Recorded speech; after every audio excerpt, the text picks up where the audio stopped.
Welcome to be smart channel. NIT ఏపీలో చదువుతున్న మన సబ్స్క్రైబర్ ఒకరు తను జేఈఈ మెయిన్స్ క్రాక్ చేయడానికి ఫాలో అయిన టిప్స్ అండ్ ట్రిక్స్ ఏంటి, ఎన్ఐటి ఏపీలో తన college life and hostel life ఎలా ఉంది, ఇంటర్న్షిప్స్ ఎలా తెచ్చుకోవాలి అనే విషయాలు అప్కమింగ్ జేఈఈ ఆస్పిరెంట్స్తో షేర్ చేయమని ఒక ఆడియో ఫైల్ చేసి మనకి పంపించారు. ఆ ఆడియో విన్న తర్వాత మీకేమైనా డౌట్స్ ఉంటే కామెంట్ చేయండి. నేను ఎన్ఐటి ఆంధ్రప్రదేశ్లో చదువుతున్నాను. ఎలక్ట్రికల్ అండ్ ఎలక్ట్రానిక్స్ డిపార్ట్మెంట్లో చదువుతున్నాను. ఇప్పుడు వచ్చే జూనియర్స్కి నేను నాకు తెలిసిన కొన్ని టిప్స్ ఇవ్వాలని అనుకుంటున్నాను. నా జర్నీ ఎన్ఐటీలోకి రావడానికి క్లాస్ 9th నుంచి స్టార్ట్ అయ్యింది. కానీ చాలామందికి ఆపర్చునిటీ ఫ్రమ్ ఇంటర్మీడియట్ ఉన్నా సరే it's also possible to get a chance into NIT. మన జూనియర్స్కి నేను ఇచ్చే కొన్ని టిప్స్ ఏంటంటే, వాళ్ళు కంప్లీట్గా వాళ్ళ స్టడీ అవర్ని మొత్తం ఎవరు యూటిలైజ్ చేసుకోలేరు. ఒక 80% వాళ్ళ యొక్క స్టడీ అవర్ని యూటిలైజ్ మినిమం చేసుకుంటే సరిపడుతుంది. దాంతోపాటు ఫ్యాకల్టీ చెప్పింది కాన్సన్ట్రేషన్తో వింటే సరిపోతుంది. వాళ్ళు కొన్ని బుక్స్, ఫర్ ఎగ్జాంపుల్ కెమిస్ట్రీకి కంప్లీట్గా ఎన్సీఆర్టీకి ఇన్ఆర్గానిక్కి స్టిక్ అవ్వడం, అలాంటి ఫిజిక్స్కి కూడా కొన్ని మెయిన్ టాపిక్స్ ఉంటాయి ఎన్సీఆర్టీకి స్టిక్ అవ్వాల్సినవి. ఇప్పుడు వస్తున్న జేఈ పేపర్స్ని చూస్తుంటే మ్యాథ్స్కి కంప్లీట్గా ఎక్కువ క్యాలిక్యులేషన్ పార్ట్ అనేది ఉంటుంది. సో మనం ఎలా ఇంప్రూవైజ్ అవ్వాలి అంటే, first chemistry short span of టైంలో కెమిస్ట్రీ పేపర్ని సాల్వ్ చేసి, దాని తర్వాత ఫిజిక్స్ ఇప్పుడు వస్తున్న పేపర్స్ కొంచెం ఈజీగానే ఉంటున్నాయి కాబట్టి ఫిజిక్స్ పేపర్స్ని కూడా కొంచెం మనం ఈజీగా సాల్వ్ చేసుకునేటట్టు, దాని తర్వాత మ్యాథ్స్కి వెళ్ళేటట్టు. ఎందుకంటే మ్యాథ్స్కి మ్యాథ్స్ పేపర్ ఎక్కువ లెంతీగా రావడంతో మనకి ఎక్కువ టైం తీసుకుంటుంది. సో మనం మూడింటిని కొంచెం బాగా సాల్వ్ చేయడానికి ఇలా యూటిలైజ్ అవుతుంది. ఇంకా కొన్ని సెంటర్స్లో జేఈ మెయిన్స్కి క్యాలిక్యులేటర్స్ కూడా, ఫిజికల్ క్యాలిక్యులేటర్స్ ఎలా లేవు కానీ కంప్యూటర్లో క్యాలిక్యులేటర్స్ కూడా ఉంటున్నాయి. సైంటిఫిక్ క్యాలిక్యులేటర్స్ కాదు కానీ నార్మల్ క్యాలిక్యులేటర్స్. సో అవి ముందే మనం వెళ్ళి కూర్చున్న వెంటనే చూసుకోవాలి క్యాలిక్యులేటర్స్ ఉన్నాయా లేవా అని. లేకపోతే ఆ టీంలో ఎవరినైనా అడగాలి, అంటే సెంటర్ దగ్గర. నా department electrical and electronics engineering అనమాట. టీచర్స్ ప్రొఫెసర్స్ అనే వాళ్ళు చాలా బాగా టీచ్ చేస్తారు. మనకి ఎంత ఇన్ఫర్మేషన్ కావాలో దానికన్నా ఎక్కువ ఇవ్వడానికి ట్రై చేస్తారు.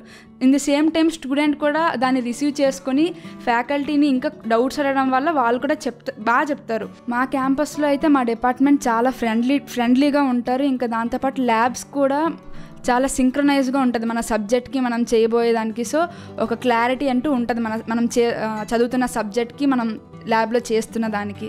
మా క్యాంపస్లో ఇన్ఫ్రాస్ట్రక్చర్ బాగానే ఉంటుంది. లైక్ హాస్టల్స్ అన్నీ చాలా నీట్ అండ్ క్లీన్గా ఉంటాయి.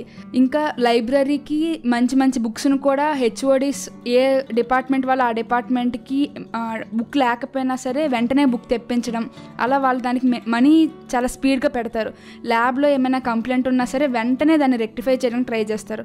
అమౌంట్ కోసం అంత పెద్దగా ఆలోచించారు, ముందు నుంచే అంతా చూసుకుంటారు. ప్రతి ఎన్ఐటీలో చాలా క్లబ్స్, చాలా సొసైటీస్, ఇంటర్ ఎన్ఐటీ స్పోర్ట్స్ అని చాలానే ఉంటాయి. ఏ స్టూడెంట్ అయినా సరే తన నెట్వర్క్ని పెంచుకోవడానికి లేకపోతే సీనియర్స్తో ఇంటరాక్ట్ అవ్వడానికి కానీ ఈ 3 చాలా హెల్ప్ అవుతాయి. ఒక డిపార్ట్మెంట్లో ఉండే స్టూడెంట్ ఖచ్చితంగా వేరే డిపార్ట్మెంట్ స్టూడెంట్స్తో కూడా ఇంటరాక్ట్ అవ్వాల్సి వస్తుంది. ఫర్ ఎగ్జాంపుల్ సిఎస్సి స్టూడెంట్ తీసుకున్నారనుకోండి, ఖచ్చితంగా వాళ్ళు ఈసీఈ ఎలక్ట్రికల్లో ఉన్న వాళ్ళు ఖచ్చితంగా తెలుసుకోవాలి.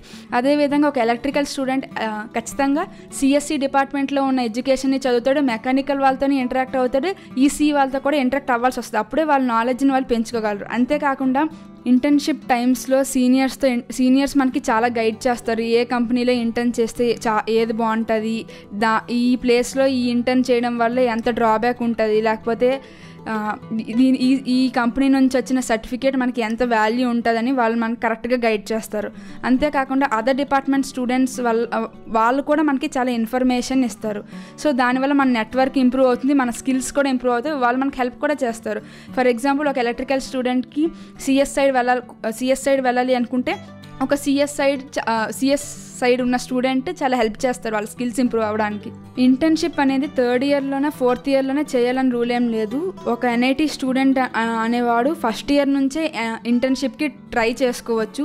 ఫస్ట్ ఇయర్ కంప్లీట్ అయిపోయిన వెంటనే ఏదో మంచి కంపెనీలో ఇంటర్న్షిప్ వచ్చేస్తుందని చూడకుండా రీసెర్చ్ సైడ్, అంటే ఒక electrical or ECE department student తన కోర్లో వెళ్ళాలనుకున్నా, లేదంటే వాళ్ళు సాఫ్ట్వేర్ సైడ్ వెళ్ళాలనుకున్నా, లేకపోతే ఒక మెకానికల్ ఆర్ అదర్ డిపార్ట్మెంట్స్ వాళ్ళ కోర్లో కానీ లేకపోతే సాఫ్ట్వేర్ సైడ్ వెళ్ళాలనుకున్నా, అదర్ ఎన్ఐటీస్ ఆర్ ఐఐటీస్లో ఇంటర్న్కి ఆ ఫ్యాకల్టీస్కి మనం అప్లై చేసుకోవచ్చు. వన్స్ వాళ్ళు యాక్సెప్ట్ చేస్తే మనం అక్కడికి వెళ్ళి ఇంటర్న్ చేసుకోవచ్చు. దీనివల్ల మన యొక్క నాలెడ్జ్ అనేది ఇంప్రూవ్ అవుతుంది, రెజ్యూమ్లో కూడా మంచిగా బిల్డ్ అవుతుంది. అప్పుడు థర్డ్ ఇయర్లో మనం కంపెనీస్కి ఇంటర్న్షిప్స్కి అప్లై చేసుకోవచ్చు. సో ఫస్ట్ సెకండ్ ఇయర్స్లో మనం ఏ ఎన్ఐటీకి కానీ ఐఐటీకి కానీ రీసెర్చ్ సైడ్ చేసిన ఇంటర్న్, థర్డ్ ఇయర్ అయిపోయాక మనం ఒక కంపెనీలో చేసిన ఇంటర్న్, ఇవన్నీ మనం రెజ్యూమ్లో పెట్టుకోవడం వల్ల at the time of job we will have some added advantage.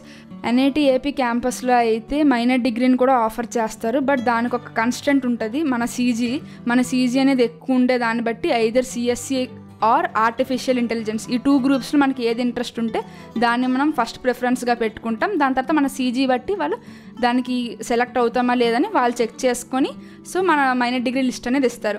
దీంతోపాటు ఓల్డ్ అదర్ ఐఐటీస్ ఉంటాయి కదా, వీళ్ళు కూడా మైనర్ డిగ్రీని ఆఫర్ చేస్తారు ఆన్లైన్లో, like data science. But BSc course అని పెడతారు, BSc course data science from IIT Madras. ఇది చాలా ఫేమస్ అనమాట. ఇలా ఐఐటీ రూర్కి, మిగిలిన అదర్ ఐఐటీస్ గౌహతి, ఇవి కూడా మైనర్ డిగ్రీస్ ఆన్లైన్లో ఆఫర్ చేస్తాయి.